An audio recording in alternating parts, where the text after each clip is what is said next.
Bom dia! Bom dia, paz do Senhor, como vocês estão? Como tem passado? Hoje foi o dia que o Senhor fez, vamos alegrar nele. Hoje nós vamos continuar o nosso devocional. Nós estamos acompanhando por esse livro do Warren Wiersbe, Palavras para Hoje, o Antigo Testamento. Vamos lá, vamos começar? Glória a Deus. Bom dia, gente. Deus abençoe. Hoje nós vamos para o dia...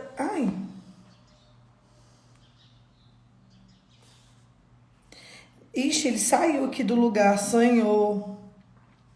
Hoje é o dia 75 ou 76? Aí agora, ele saiu ali. Acho que hoje é o dia 75, não é?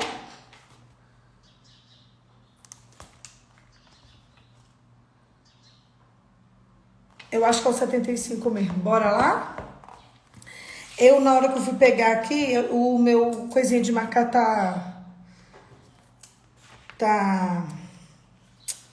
ele fugiu aqui, ele me confundiu. Bora lá. Ai, Senhor. Vamos lá? Obrigada. Antigo Testamento, dia 75. Mandaram retirar Jeremias do átrio da guarda e os entregaram ao Gedalias para que o levasse para o seu palácio. Assim habitou entre o povo. Jeremias 39, 14. No início do seu ministério, Jeremias queria encontrar uma estalagem no deserto, onde pudesse estar longe do povo e não ser testemunho de suas atividades iníquas. Jeremias 9, 16.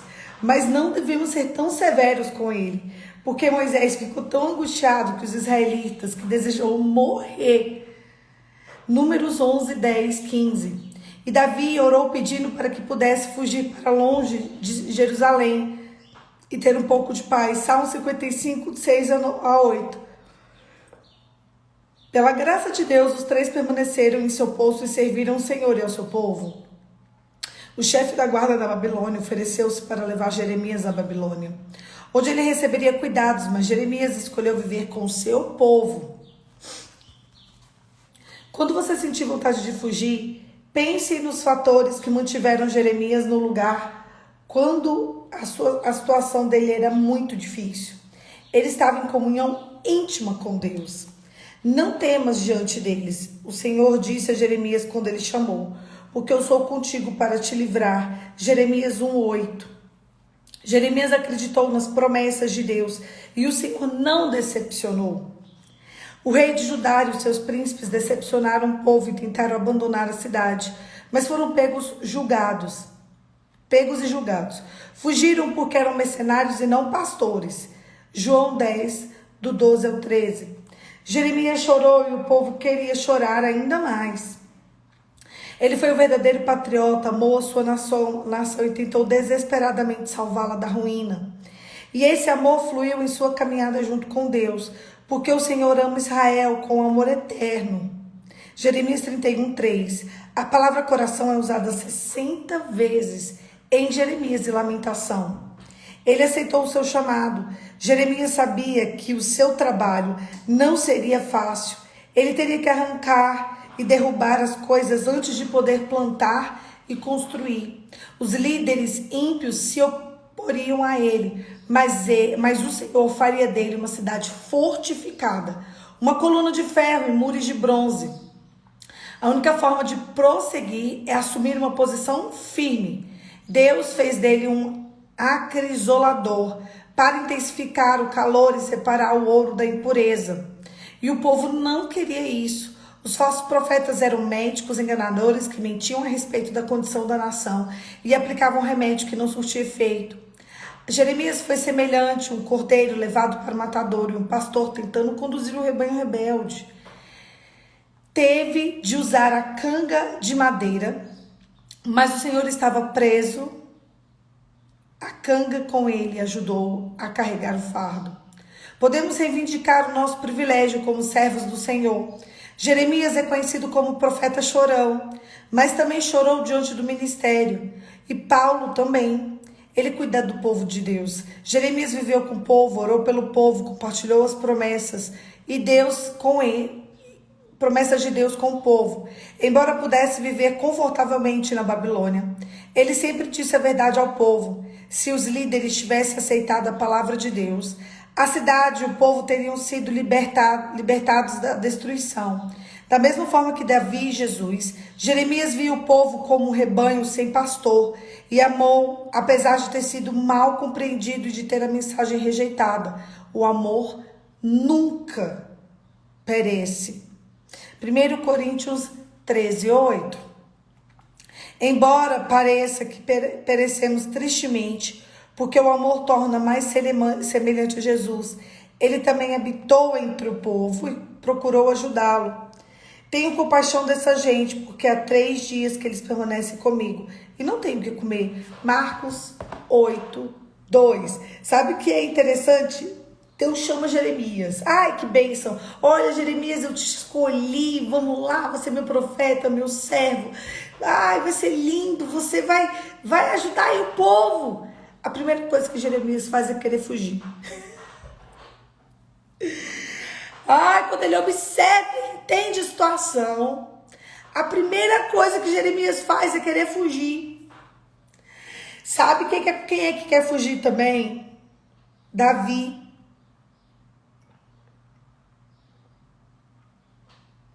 Moisés só queria morrer, só. Moisés queria morrer, Jeremias queria fugir, Davi queria fugir, sair correndo. Senhor, me deixe em paz, me coloca numa caverna, me deixe em paz. Quando eles observam a atual situação de todo mundo que está à volta, eles querem fugir, querem morrer, querem ficar reclusos. Quantas vezes você já quis fugir? Quantas vezes você já quis morrer? Meu Deus, me mata, não tem condição.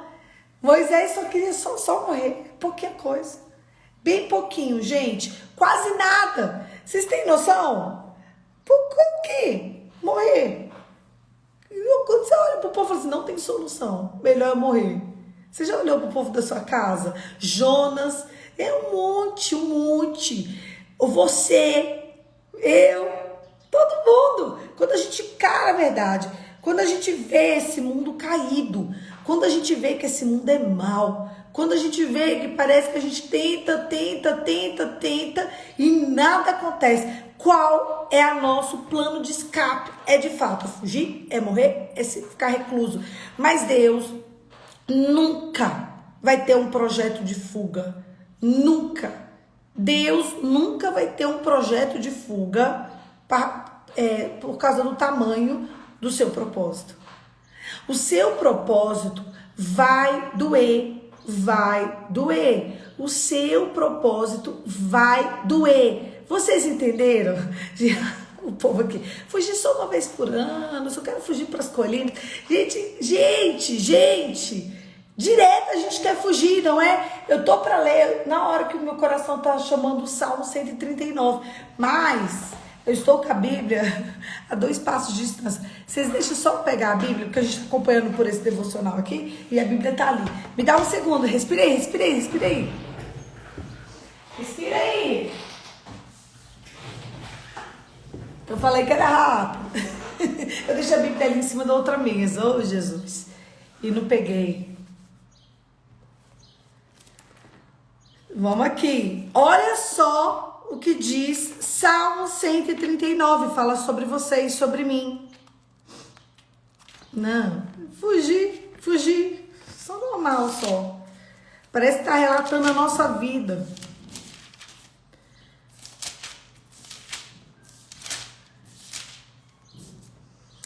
Deus onisciente, Deus onipotente. Salmo 139. Ao mestre de canto, Salmo de Davi. Senhor, tu me sondas e me conheces, sabe quando me sento e quando me levanto. De longe conheces os meus pensamentos. Observa o meu andar e o meu deitar e conhece todos os meus caminhos. A palavra ainda nem chegou na minha língua e o Senhor já conhece todas. Tu me cerca por todos os lados. Tu pões as tuas mãos sobre mim. Tal conhecimento é maravilhoso demais para mim. é tão elevado que eu não posso atingir. Para onde eu me ausentarei do teu espírito? Para onde fugirei da tua face? Se subo ao monte, lá estás. Se faço a minha cama no mais profundo abismo, lá está também. Se eu tomo as asas da alvorada e me detenho nos confins dos mares, ainda a tua mão me guiará. A tua mão direita me sustenta, e se eu digo, as trevas com certeza me cobrirão, e a luz ao redor de mim se fará noite, até as próprias trevas não serão escuras, e a noite é tão clara como o dia. Para ti as trevas e a luz são a mesma coisa, pois tu formaste no meu interior, no ventre da minha mãe. Graças te dou, porque visto de um modo assombrosamente maravilhoso me formastes. As tuas obras são admiráveis e a minha alma não sabe muito bem. Os meus ossos não te foram cobertos. Quando no oculto foi formado, entretecido, como nas profundezas da terra. Os teus olhos viram a minha substância ainda informe. E no teu livro foram escritos todos os meus dias, cada um deles escrito e determinado quando nenhum deles ainda existia. Que preciosos para mim, ó Deus, são os teus pensamentos, e como é grande a soma deles. Se contasse, seria mais do que os grãos de areia. Quando acordo, ainda estou contigo. Como eu gostaria, ó Deus, que acabastes com os perversos. Afasta-se, pois, de mim, homens violentos. Eles se rebelaram contra ti. Como os teus inimigos falaram coisas ruins. Acaso não os odeio? Os que eu te odeiam, Senhor, não desprezo os que levantam contra ti? Eu os detesto com ódio completo para mim. São inimigos de fato. Sonda-me, ó Deus, e conhece o meu coração. Prova-me, conhece-me os meus pensamentos. Vê se há em mim algum caminho mau e guia-me pelo caminho eterno. Olha que interessante. Olha, Liliane, o propósito ele vai doer, tá? Não foge não. A verdade é essa. Vai doer e não vai ser pouco, não. Obrigada, Poliana. Deus te abençoe. Assim, ajudou muito. Eu quero ler só um pedacinho. Ele diz assim: para onde eu me ausentarei do teu espírito? Tem traduções. Para onde eu fugirei da tua presença? Não tem como. A gente pode tentar fugir. Mas todas as vezes que você bolar um plano de fuga, você vai ter que voltar e cumprir o determinado para sua vida. Existem fases e existem determinados momentos de vida. Vamos lá, presta atenção. Não fuja do processo de dor, tá? Vai doer. Se você fugir, vai ter que voltar. Só que quando você volta, você vai estar muito mais velho, muito mais cansado. Eu tava conversando com uma pessoa, ela tem passado várias situações dentro do casamento dela. Não por briga nem nada, mas situações em que o casal não consegue ter uma vida conjugal ativa. São casados, muito bem casados, há muitos anos casados, mas lá atrás, houve uma hoje, presta atenção, houve uma enfermidade hoje na vida do casal e um dos cônjuges, em que não tem a possibilidade de manter uma vida ativa conjugal. Vocês entenderam? Então eles vivem como amigos. Vocês me entendem, né? Já tem um tempo. Por uma questão de enfermidade. E é muito difícil. Eu disse a um dos cônjuges desse casal, eu disse assim: se os dois são da igreja. Eu falei, sabe qual é o problema? Deus tem um tempo determinado. Pega essa revelação. Essa é pesada. Deus, ele tem um tempo determinado para você viver uma vida santa e casta. E neste tempo determinado, inclui vencer a tentação da carne. Entendeu? Se você não vence lá atrás, você vai ter que vencer de algum jeito. Ou através de uma separação, ou através de um divórcio, ou através de uma viuvez, ou através de uma enfermidade no casal, ou através de um apartamento do casal e o casal se estranha. Existe um tempo determinado para viver uma castidade tentada. Vocês entenderam? Um exemplo: a pessoa pode a pessoa pode... É forte. Eu tô sendo clara? Eu vou falar, tentar explicar como Deus me falou e eu falei para essa pessoa. E eu achei muito forte. Eu vou dar um exemplo meu, para vocês entenderem. Eu, Poliana, hoje, qual é a minha estação? Qual é o meu tempo hoje? O meu tempo hoje é de viver uma castidade em que eu não posso ceder às tentações. Eu não sou casada. Então, qual é a minha estação hoje? Qual é o meu tempo? Uma castidade e fim. Porém, Deus tem para todo mundo, gente. Todo ser respirou? Todo ser que respira. Todo mundo vai ter que viver uma castidade intencional. Eu vou te explicar. Se você não vive uma castidade intencional no namoro, se você não vive uma castidade intencional no noivado, provavelmente, em algum momento da sua vida conjugal, você vai viver uma castidade forçada. Vocês perceberam? Como é sério. Claro que existem fases, existem estações, e tem estação que o casal tá em alta e botando para quebrar e produzindo filhos, depois o casal se acalma. Mas se a fase é de viver uma liberdade no leito e você não vive essa liberdade no leito, como, sei lá, casal até 60 anos, 65 anos, Deus vai te entregar de presente um tempo de castidade e vai ser muito pior o processo. Meu Deus, o que eu faço, Poli? O que eu faço? Você vai se arrepender dos seus pecados. Você já confessou. Muitas pessoas aqui estão se identificando. A minha pergunta é, ponto número 1, tu já se arrependeu de não ter vivido uma castidade provocada lá atrás? Você já se arrependeu? Não tô brincando. É um arrependimento mesmo, de alma, genuíno, confessado. Já me arrependi. Ponto número 1. Ponto número 2. Tu já confessou para o Senhor Jesus Cristo de Nazaré? Você já confessou? Pô, ele já confessei. Tá. Tu já foi num justo. Ponto número 1. Ponto número 2. Ponto número 3. Tu já foi num justo e confessou os seus pecados? Tiago 5:16. Bora lá. Eu gosto da Bíblia, gente. Eu sei de como. Confessem seus pecados uns aos outros e orem uns pelos outros. Porque a oração de um justo pode muito em seus efeitos. Só que vocês acham que é uma vara de se instalar bim. Não é. É um plantar e é um colher.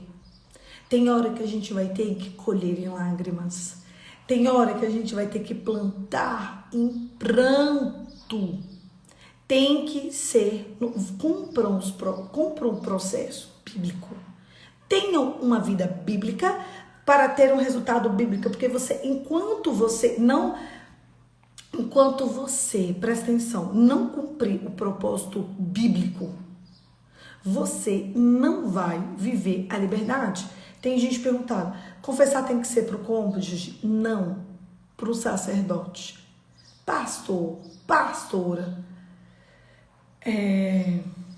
missionária, irmã do coque, a irmãzinha do círculo de oração, a irmã da revelação, a profeta, por aí, a líder, o líder, tá? Vocês entenderam?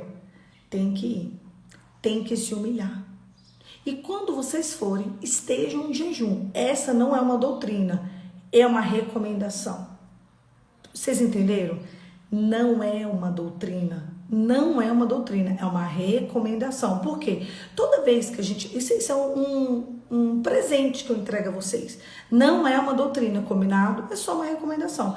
Todas as vezes que a gente vai confessar um pecado, é importante importante, gente. A gente tá matando a nossa carne. Se você tá indo lá confessar um pecado, você vai de barriga cheia? Isso não existe, gente. Isso não existe, isso é um absurdo.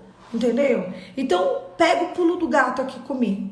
Você não pode, de forma alguma, viver uma vida bíblica sem cumprir as fases bíblicas. Existe um tempo para viver uma castidade provocada. Eu me exponho à santidade. Eu me exponho a não à tentação. Poliana, mas por que você está falando literalmente da vida sexual? Estou falando literalmente da vida sexual. Porque toda relação sexual, toda, envolve um convidado espiritual. Pega agora. Escreve para mim no chat. Exatamente isso que eu vou falar agora. Sexo é adoração. Anota. Eu quero que sobe essa frase. Eu falei uma frase bem curta. Nem coloca ponto nem nada. Só coloca assim. Sexo é adoração. Se pudesse ser um E maiúsculo, para todo mundo entender. Isso. Pode ser pequeno, grande o E, mas eu quero que sobe essa frase para vocês lerem. Fica lendo o que as pessoas estão escrevendo. Sexo é adoração. Então, quando você entrega uma devoção, uma adoração, um leito conjugal no altar do demônio, ele precisa ser quebrado com humilhação. Ou você confessa, se arrepende, mas acredite, você plantou, você vai colher. Ninguém planta banana e colhe abacaxi. Eu não posso.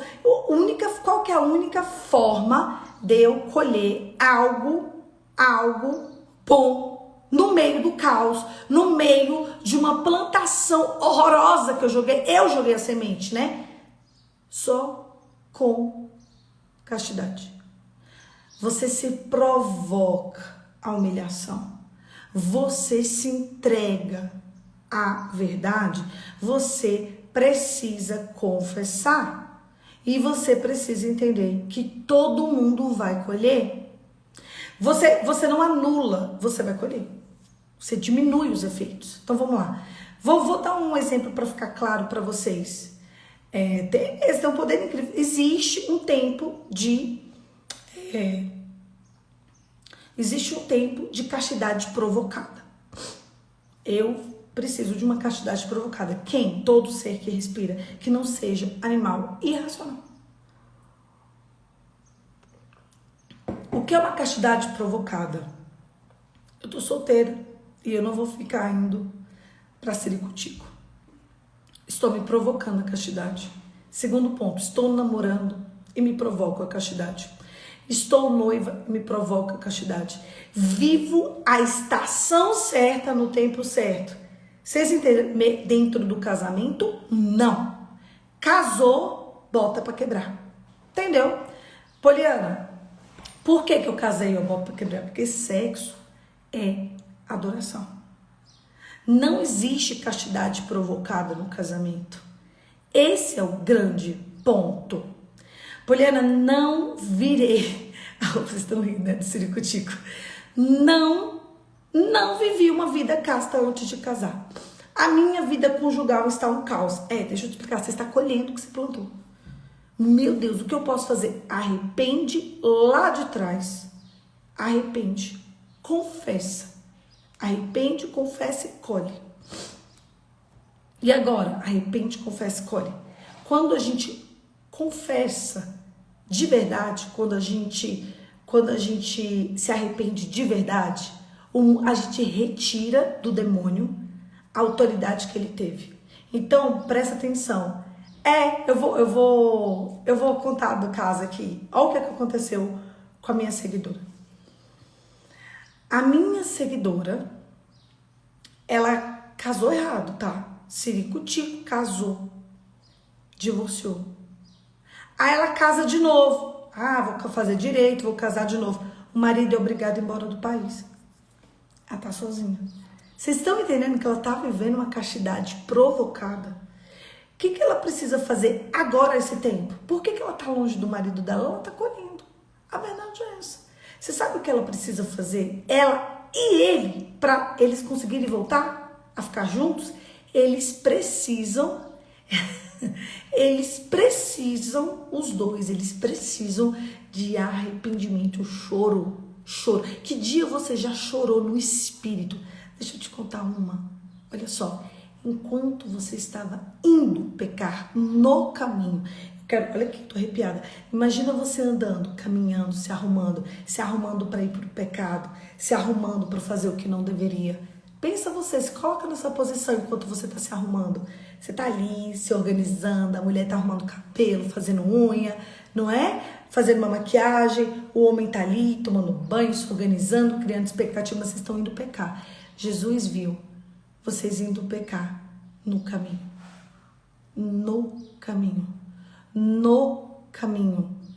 Jesus estava olhando. Você já se arrependeu do caminho? Entenderam? Agora, e do caminho? Vocês viram que eu tô falando de cada processo. Vocês estão vendo que eu tô falando de cada processo. Você já se arrependeu agora do caminho? Você já se arrependeu de toda a roupa que você usou para pecar? Você já arrependeu de toda a maquiagem que você colocou para você pecar? Você já arrependeu de toda a roupa íntima? De toda a roupa íntima que você usou no pecado? Você já se arrependeu? Você já se arrependeu de todo o sapato que você colocou o seu pé em terra podre? Por isso que muitas vezes, quando eu atendo as pessoas, eu falo, pega todas as suas roupas íntimas, joga fora e fica sem. E vai em qualquer lugar simples e compra novo, vai. Tá muito ruim, você tá colhendo muita coisa ruim. Desfaz de alguma coisa. Queima. Tem gente que eu falo, queima, sério, taca fogo, óleo, taca fogo, joga tudo fora, vai lá na feira, lojas americanas, Riachuelo, Renner, Marisa, qual que são as outras lojas assim que dá para comprar roupa íntima? Compra nessas lojas, meu filho, por enquanto. Depois você vai ali, você aumenta o nível. Aí você vai para Lupo, você vai para aquelas lojas melhores, você vai para as lojas importadas depois, mas em nome de Cristo. Teve uma vez que eu fui fazer uma ministração e era um homem. Tem pouco tempo essa ministração. Eu falei para ele, assim, ele foi falar algumas coisas. Eu não atendo homem, tá, gente? Por enquanto, não. É porque tava numa ministração e eu via ele... o sangue dele com prostitutas. Falei, por que o teu sangue tem prostitutas? Por que vocês pagam prostitutas? Aí ele, minha mãe era prostituta, minha avó era prostituta. Aí eu falei, você paga prostituta? Ele começou a chorar, ele pagava. E assim, era um negócio. Vocês entendem que era um negócio assim, ó?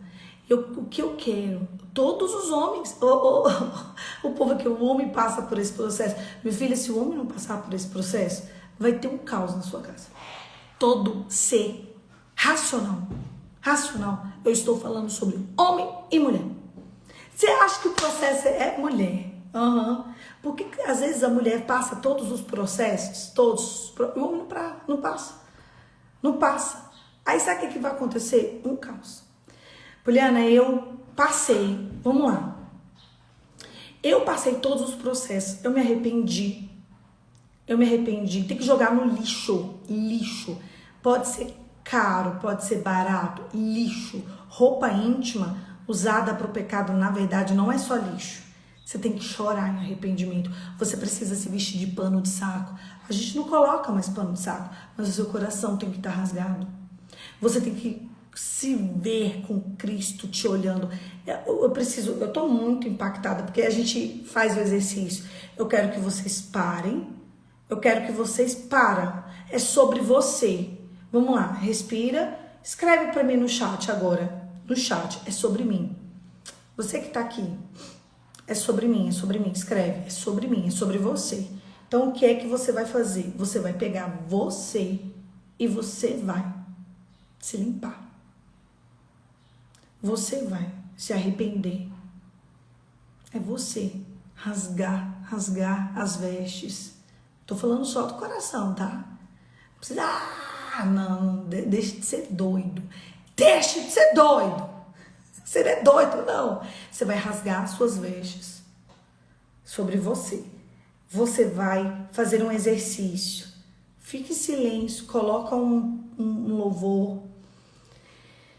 E aí você vai pegar e você vai se imaginar a verdade. Eu quero me imaginar na verdade. Não é só Jesus, me perdoa. Não, isso não existe. Eu quero que você se veja, você se maquiando. Eu vou falar sobre as mulheres, depois os homens, tá? A outra tem um pano de saco. É bom. Essa aí é bom. Você vai se imaginar se maquiando. As mulheres, vocês vão se imaginar arrumando cabelo, fazendo uma escova. Vocês vão se imaginar vestindo a roupa, colocando uma peça íntima. Vocês vão se imaginar colocando um sapato, ligando o carro, chamando o Uber no aplicativo, ou indo para a parada de ônibus. Vocês vão se imaginar ou indo para a porta para alguém vir. Vocês vão se imaginar nesse contexto. Depois vocês vão se imaginar no carro, no veículo que levou, no ônibus, no metrô. Depois vocês vão se imaginar o encontro de um amante. Horrível. Horrível. E ali você vai pegar. Você não vai só se imaginar. Você vai olhar a dor de Cristo vendo você fazer tudo isso. No caminho. O processo, ele é feito no caminho.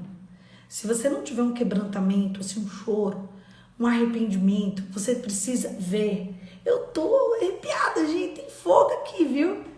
Então, meu cabelo tá bonito? Gente, ô Jesus. Ele acordou todo ciricutiaiado. Aí eu sei que a franja rapidinho. Mas eu gostei também. Então, presta atenção. No caminho. O primeiro arrependimento não é do ato. Porque muitas vezes a gente se arrepende. Ai, Senhor, eu fiz tudo errado, me perdoa. A gente se arrepende mesmo. Mas o primeiro processo é o caminho. No caminho. Tem uma seguidora que diz assim: fulano, quando voltou, eu joguei as cuecas fora. Não, tá errado.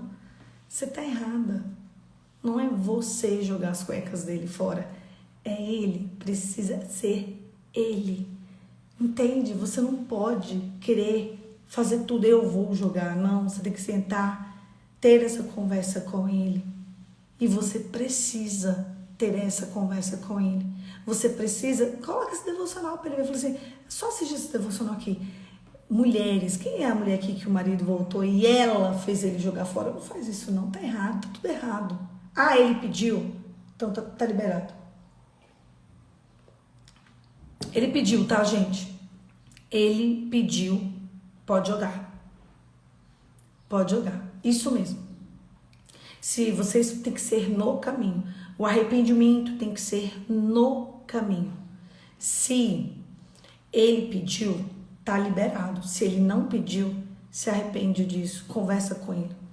Vamos lá.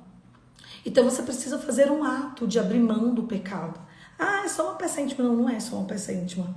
Não é só uma peça íntima. Não é, a roupa carrega em si bênção e maldição. Não é só uma roupa, não é só uma peça íntima. Não é, gente, não é. Se arrependam no caminho.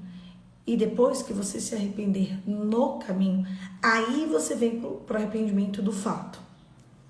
Hebreus 13:4 diz assim: digno de veneração e honra seja o leito conjugal. Aos adúlteros e aos impuros Deus os julgará. Tem traduções que dizem veneração, tem traduções que dizem devoção, tem traduções que dizem veneração, adoração. Então, assim, veneração, adoração, devoção, tudo isso é só um leito conjugal. Tem uma seguidora que disse assim, e ofertar, né? Fazer uma oferta no altar. Mas aí já é um outro nível, entendeu, Pamela? Mas vamos falar desse nível. Não diria só no altar.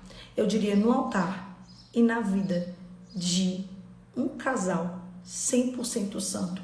E que você soubesse que a vida desse casal fosse 100% santa. 100% santa. Um casal casado. Um casal Por quê? Para a purificação do leito conjugal, existem atos. É importante fazer um ato profético. Não é doutrina, é uma prática. E que atrai, porque eu estou plantando no casal santo. Não pode ser um presente, pode.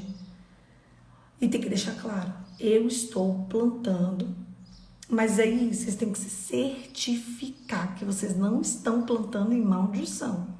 Você tem certeza absoluta que o casal fez todos os processos da forma certa? Vocês têm certeza? Porque o que vocês fazem é... Aqui, ó, isso aqui é legal. Não. Você tem certeza? Se você não tiver certeza, não faz. Faz só notar. Mas é importante você... Mas é importante você passar pelos processos certos e você colocar uma semente em um casal 100% santo. Tem uma seguidora que perguntou assim, como purificar o leite quando o esposo está? Purifica você agora. Depois a gente conversa do passo 2. Mulher, purifica agora. Purifica agora. Depois a gente fala do passo 2. Vem pra tua fase agora. Não pega a estação pra frente, não. Pega a sua estação e resolve ela agora. Lembram que é sobre você. É sobre você. É sobre você. Então, não é sobre o que vai acontecer. Não, calma. O Senhor vai direcionar quando eu tô falando sobre agora. Mulher e homem tem que fazer a mesma coisa, gente. Tem que jogar fora. Tem que se arrepender do caminho. É sobre mim. Eu preciso me arrepender do caminho. Eu preciso me arrepender não só do alto, mas do caminho. Quando Jesus, ele estava indo morrer por causa de você e de mim, ele foi maltratado no caminho. No caminho. Vocês entendem? É o caminho que conta. É o caminho que vai, é o caminho que conta.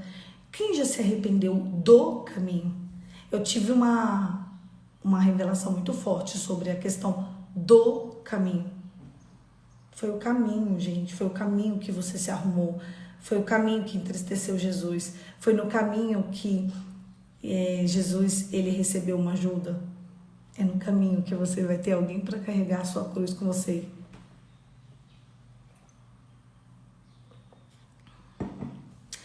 A Josi colocou aqui, ó. O casamento deve ser honrado por todos. Tem tradução que diz: o casamento deve ser santificado, o casamento deve ser venerado, o casamento deve ter devoção.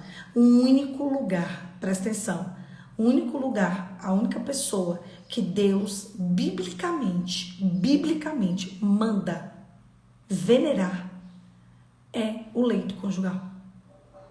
Se você estiver entregando veneração e devoção para qualquer coisa que não seja Deus Pai, Deus Filho, Deus Espírito Santo e o leito conjugal, você está em pecado. Veneração e devoção é só Deus Pai, Deus Filho, Deus Espírito Santo. E aos casados, a entrega do leito conjugal. Tem uma seguidora que escreveu assim: eu casei virgem com meu marido, mas como estavam os seus pensamentos antes de casar? Porque Jesus disse que se você peca aqui, ó, você já está em pecado. Tem gente que acha que porque casou virgem é puro. Não é. Tem muita gente que casou virgem e é mais impura do que quem não é virgem e casou. Tem muita gente. Me fala onde você estava, qual era a sua estação. O demônio já tinha tomado conta da sua mente. Você era de fato virgem? Você era de fato pura? Ou você só não tinha recebido o final? Você só não tinha rompido o seu ímã? Porque na verdade, o que acontece com a maioria das mulheres é que elas se dizem virgens e elas só não romperam o ímã. Se arrepende, seja sincera. Se arrepende desse caminho. Se arrependam desse caminho. Ai, eu casei virgem. O que está acontecendo? O que está acontecendo? Que você não tinha feito a penetração, ok? Uma coisa muito pesada. Mas você se arrependeu do caminho até casar. Tem casal aí que ficou fornicando o tempo todo. Não viveu a estação de uma castidade provocada. É uma castidade que precisa ser vivida, gente. Castidade significa, né? Não significa, mas ela está atrelada à pureza, ao processo de santificação. Aí tu não vive coisa nenhuma e você quer o que de Deus? Me responde. Engraçado, né? Engraçado, você bate no peito para dizer sou virgem. É virgem aonde? Só no corpo, que é um fato muito importante. Mas a tua cabeça era podre, teu corpo já tinha sido corrompido, você já tinha se tocado até, você já tinha experimentado de algo que você não precisava de ter experimentado, você já tinha liberado todos os hormônios que não precisavam ser liberados naquela estação. Então, vamos voltar? Olha, gente, a gente vai nesses assuntos. Então, o nosso devocional de hoje é sobre não fugir das estações. E eu só trouxe a questão do leito conjugal para vocês entenderem que a gente não pode fugir das estações. Mas existem outras estações que a gente também não pode fugir. E eu não vou ter tempo hábil para poder continuar falando de outra estação. Mas você precisa saber que existem outras fases. Será que é hora de você sair desse lugar onde você está? Será que é hora de você mudar de emprego? Será? Qual é essa estação? Será que você está num lugar agora que já era para você ter saído? Não foge daquilo que Deus tem para você. Sabe por quê? Porque se você fugir agora, amanhã. Teve uma seguidora, ela escreveu lá em cima, eu já fiz todos os processos, já vivi tudo, eu já fui. Aí, olha aqui, aí ela agora caiu no arrependimento. Ela caiu no arrependimento, não. Ela caiu na consciência. Olha que legal esse devocional. Aí ela, meu Deus, eu nunca vivi pureza na adolescência. E eu já estou na estação da castidade, tá? Beleza. Mas você já se arrependeu do caminho da falta de pureza na adolescência? Você já se arrependeu deste caminho? Primeiro, ponto número 1, o caminho. Ponto número 2, os atos. Que a gente se arrepende nos atos, só que existe o caminho. E Jesus viu você no caminho. Jesus, ele estava no caminho, não tem? Quando os discípulos, eles estão indo de um lugar para o outro. Tem música, tem pregações, o caminho de Emaús. Não é que eles estão indo de um canto para o outro. Tem os caminhos. Paulo fala muito do caminho. A gente precisa se arrepender não só do ato, mas do que a gente fez, do processo para ir ao caminho e do caminho para fazer o ato. Porque Jesus te viu no caminho. Jesus te viu enquanto você estava no Uber, no ônibus, no metrô. Ele viu os seus pensamentos. Escuta, Jesus, ele fala assim. Ele diz assim, aquele que pensa já no pecado, ele já pecou. Então, o caminho já é o seu pecado. Então, às vezes, você se arrepende do ato e você não se arrependeu do processo, do caminho. E ali, esse caminho tá te prendendo.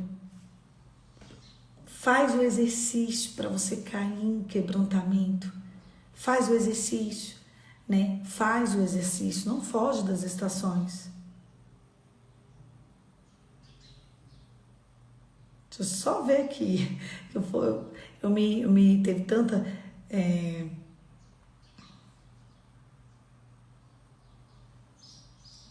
Isso, o povo diz que já confessou o caminho. Você já confessou o caminho, gente, está confessado, amém.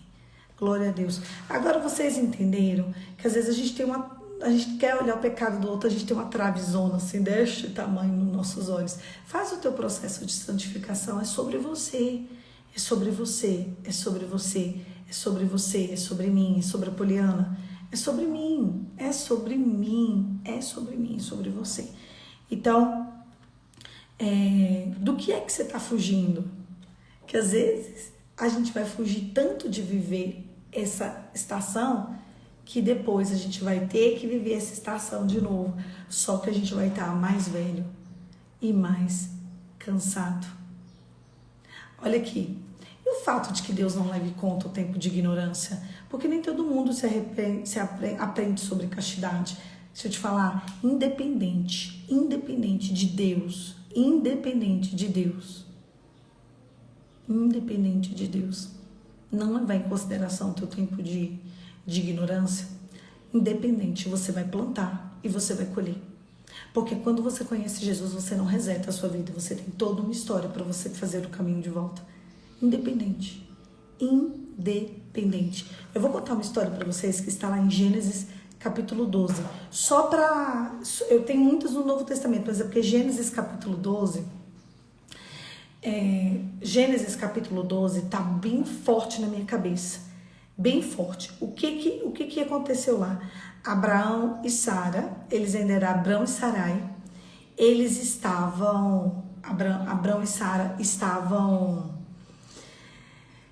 no Egito. Não, eles não estavam, eles estavam no Egito, eu acho que eles estavam no Egito. E ele mentiu, Abrão mentiu para ele não morrer, Aí você sabe o que aconteceu?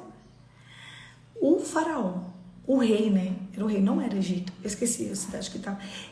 O rei, ele foi castigado por Deus porque ele estava com a mulher de Abraão. E quem revelou, escuta, quem revelou para Deus, para o rei foi Deus. E Deus falou em sonho para ele, você tá com a mulher de outra. Mas todas as mulheres são minhas. Ele falou, não, Sara é casada. Aí ele chega em Abraão e falou assim, por que você mentiu para mim? Eu estou colhendo, estou sendo castigado por Deus, porque eu estou com a sua mulher. Aí ele falou, fiquei com medo de morrer. Então assim, só um exemplo, tá? Isso é no Antigo Testamento, tem um monte no Novo, tá? É só porque esse me veio na cabeça, tá? E isso me veio na cabeça agora, nesse exato momento. Então, tem muitos exemplos. Não é que você vai, gente, não é que você vai viver, não é que você vai viver a falta de castidade agora, né? E que, eu confessei Jesus, está tudo zerado. Tá tudo zerado? Então me prova. Não, escuta, me prova. Não, gente, me prova. Me prova. Me prova que Deus, que você não está colhendo o que você plantou. Só me prova. Eu acho legal que o povo fala assim pra mim. Poliana, então daqui pra frente Deus nem se lembra dos meus pecados. Não, realmente Deus não se lembra, mas você plantou e você tá colhendo. Igual quando o rei, ele estava sendo castigado por um pecado que ele nem sabia que ele estava cometendo. E Deus revelou. Porque existem pecados ocultos que a gente precisa ser confessado. Pecado não deixa de ser pecado. Não, Maísa. Não. Pecado não deixa de ser pecado. Pecado... Não. Não. Pecado não deixa de ser pecado. Pecado não deixa de ser pecado só porque você agora tem a consciência dele. Você tem um plantar, você tem um colher. Tem um plantar e tem um colher. Pecado não deixa de ser pecado só porque você agora tem a consciência. Você precisa se arrepender e confessar. Aí o demônio vai tirar a posse do seu pecado. Na estação da castidade, o marido separado, então, se ele procurar para intimidade também não seria certo ceder, isso aí tem a sua resposta no Poliflix, é muito grande, senão eu não vou conseguir responder aqui. Entendeu? Pecado não deixa de ser pecado só porque você... Pecado não deixa de ser pecado só porque agora você tem consciência, tá? Mas a gente tá falando sobre fugir das estações. E eu vou falar, não é só disso. Qual estação que você tá vivendo que você tá fugindo? O que Deus te pediu que você tá fugindo? Não fuja das estações. Escreve para mim no chat. Não fuja das estações. Não fuja das estações. Não fuja das estações. Não fuja, porque se você fugir das estações, uma hora você vai ter que voltar. Não! Marjorie, não! Ai, Jesus. Porque senão, na hora, você vai ter que voltar, fazer o caminho de volta. E isso você vai estar mais velho e mais cansado. Mais velho e muito mais cansado. Não fuja das estações. Qual a estação que você está fugindo? Quem são as pessoas? Tem gente que saiu da casa da mãe e não era para ter saído. Tem gente que saiu de casa e não era para ter saído. Tem gente que saiu do emprego e não era para ter saído. Tem gente que rompeu com pessoas e não era para ter rompido. Não fuja, porque senão você vai ter que voltar mais velho e mais cansado. Feche seus olhos e vamos orar, Pai, em nome de Jesus. Senhor, qual que é a nossa estação? Nos ajude a não fugir das nossas estações. Senhor, nos leve ao Santo dos Santos. Espírito Santo nos santifica na verdade. Senhor, faça de nós um processo de adoradores. Senhor, nós queremos nos arrepender dos nossos pecados. Então, traz consciência aos nossos pecados e revele pecados ocultos, para que a gente não continue no pecado e não deixe o inimigo da nossa alma com o domínio da nossa vida. Senhor, nos revela, nos mostra, porque nós desejamos cair em arrependimento. Há um coração arrependido, Senhor. Eu sei que o Senhor sempre dará uma segunda chance. A nossa intenção é retirar o domínio através da nossa confissão. Em nome de Jesus. Amém. Amém? Esse devocional é para nós sermos livres em nome de Jesus. Glória a Deus. Um beijo, Deus te abençoe e até amanhã. Amanhã, 5h45, eu tô aqui pra gente continuar esse devocional. Que ele é meu, ele é seu, ele é nosso. Mas ele é de Jesus. E é por causa de Cristo que eu estou aqui todos os dias e vocês também. Deus abençoe, gente. E até amanhã, se Deus quiser.